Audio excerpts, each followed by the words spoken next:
नमस्कार, रदित कुकिंग या यूट्यूब चॅनलमध्ये आपले स्वागत आहे. आज आपण छान असे पौष्टिक असे सकाळच्या नाश्त्याकरिता पालक पराठे बनवणार आहोत. तर पालक पराठा बनवण्यासाठी मी इथे पालक असा स्वच्छ निवडून स्वच्छ धुवून घेतलेला आहे. तो आपल्याला ते एकदम बारीक असा चिरून घ्यायचा आहे.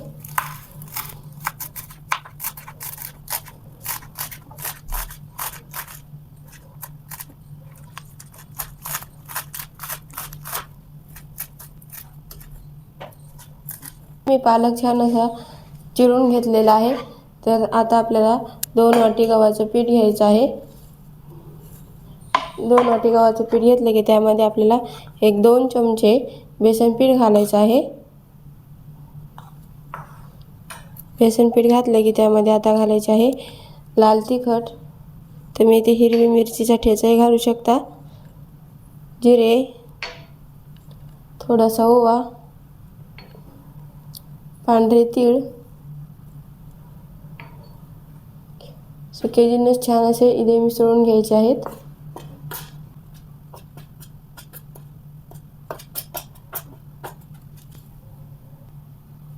चवीपुरतं मीठ घालायचं. चांगलं मिसळून घ्यायचं.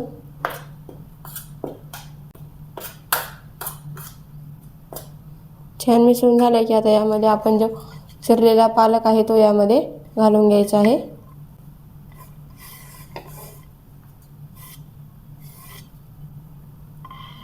त्याला छान असं मिसळून घ्यायचं आहे.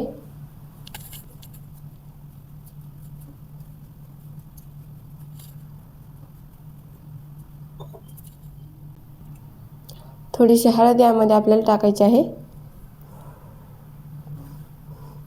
आता इथे थोडं थोडं पाणी टाकत आपल्याला याचा छान घट्टसर असा गोळा मळून घ्यायचा आहे.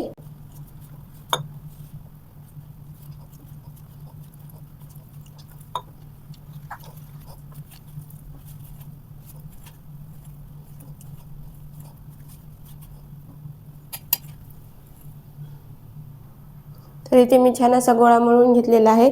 आता यावरती आपल्याला थोडंसं तेल लावून घ्यायचं आहे. तेल लावून झालं की आपल्याला हा आता एक 10 ते 15 मिनिटं छान मुरण्याकरता ठेवायचा आहे. एक 15 मिनिटानंतर आता आपण पराठा लाटून घेऊयात. तर पराठा लाटण्यासाठी आता आपल्याला यातून एक छोटासा गोळा काढून घ्यायचा आहे. आपल्याला जेवढा पराठा लाटायचा आहे त्या आकाराचा गोळा काढून घ्यायचा आहे.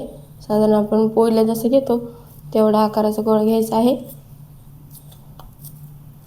छान याला असं गोल बनवून घ्यायचं आहे.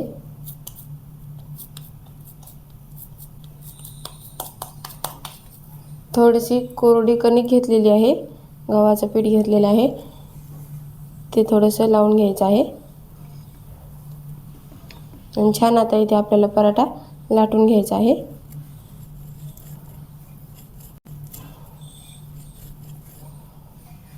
पातळच लाटायचा आहे पराठा, जाड ठेवायचा नाही.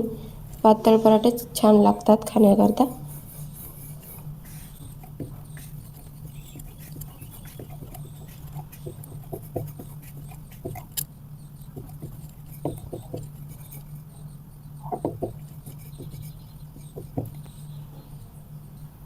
तर इथे मी तवा छान गरम करून घेतलेला आहे. तवा छान गरम झाला की त्यावरती आता आपल्याला पराठा छान भाजून घ्यायचा आहे.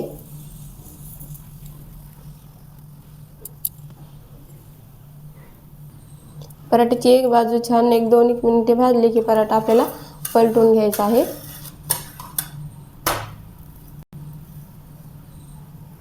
आणि दुसरी बाजू छान अशी भाजून घ्यायची आहे.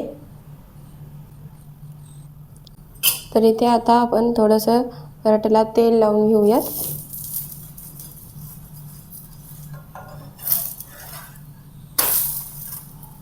दुसऱ्या बाजूनेही आपण छान असं तेल लावूयात.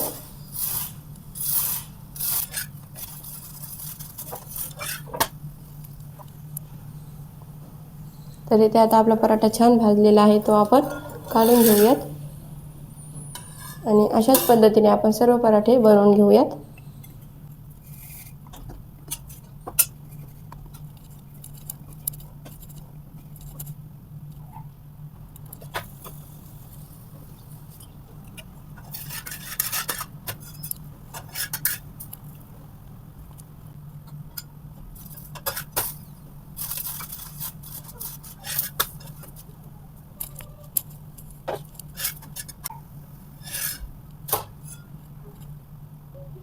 अशा पद्धतीने इथे आपले छान असे पालक पराठे तयार झालेले आहेत. व्हिडिओ आवडले असल्यास लाईक, शेअर आणि सबस्क्राईब करायला विसरू नका. धन्यवाद.